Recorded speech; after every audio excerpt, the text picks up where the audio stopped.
Hello, I'm Nur Rajat Guntur. I'm from Group 4. Today I'm going to explain what is corporate governance. So, corporate governance means that describes all the policies, all the mechanisms, all the process, all the relations, all the system by which corporations are controlled and directed. Uh, Governance structures and principles identify the distribution of rights and responsibilities among different participants in the corporation such as directors, managers, shareholders, creditors, auditors, regulators, and other stakeholders. And it includes with the rules and procedures for making a decision. Hi, I'm Veronica Kimberly and I'm from Group 4. Now I'm going to explain to you all about the corporate governance parties. Effective corporate governance requires a clear understanding of the respective roles of the board, management, and shareholders or stakeholders, of course. The relationship with each other and the relationship with other corporate shareholder is really important. Before discussing the core guiding principles of corporate governance, Business Roundtable believes describing the roles of the key corporate actors is important. The first governance part is here is the Board of Directors. So the Board of Directors has the vital role of overseeing the company's management and business strategies to achieve long-term value creation. Selecting a well-qualified Chief Executive Officer, as well known as CEO, to lead the company, monitoring and evaluating the CEO's performance, and overseeing the CEO succession planning process are some of the most important functions of the board. And the second one is management. So management, led by the CEO, is responsible for setting, managing, and executing the strategies of the company, including but not limited to running the operations of the company under the oversight of the board and keeping the board informed of the status of the company's operations. An effective management team runs the company with a focus on executing the company's strategies over a meaningful time horizon and avoids an undue emphasis on short-term metrics. And the last one is shareholders. So the shareholders invest in a corporation by buying its stock and receive economic benefits in return.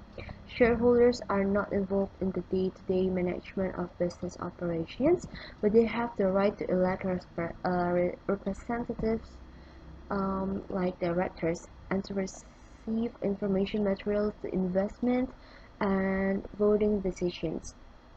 They also should expect that the board and management will be responsive to issues and concerns that are widespread, interest the long-term shareholders, and affect the company's long-term value. My name is Jilina Zihomardia and I'm from Group 4. So I want to describe about joint venture and strategic alliance. First is joint venture. What is joint venture? Joint venture defined as the association of two or more business entities coming together to form a separate legal entity to carry out continued business operation. And the second is the strategic alliance, is an agreement where two or more independent parties come together for an objective and does not lose their independence. Two or more parties usually form a strategic alliance when each has some expertise or business resources, which help in achieving the target or enhancing their business. And the third is what is an employee stock ownership plan? An employee stock ownership plan, or ESOP, is an employee benefit plan that gives worker ownership interest in the company. ESOP gives the sponsoring company, the selling shareholder, and participant receive various tax benefits, making them qualified plans. Companies often use ESOP as a corporate finance strategy and to align the interests of their employee with those of their shareholder. Hello, my name is Diva. I would like to explain about institutional ownership.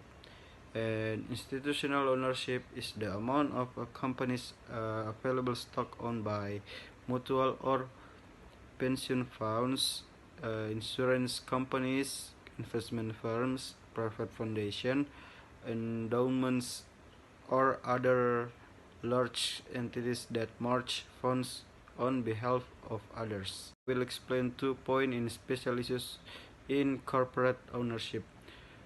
First, institutional ownership is the amount of company available stock owned by mutual or pension funds, insurance companies, investment firms, private foundation, endowments, or large entities that manage funds on behalf of others. Second, there are merger, acquisition, divestment, and spin-off. First, merger is a process of merging two or more companies into one company only. An acquisition is a company purchased by another company or by a group of investors. Investment is the reduction of several types of assets in the form of financial or goods. It can also be called a sale from a business owned by a company. This is the opposite of investing in new assets. And the last, company spin-off is an act or legal action carried out by a company in the form of a limited liability company, or we can call it PT, to separate the business partially so as to cause a portion of the assets and liabilities of the companies to be transferred due to the law of two or more companies.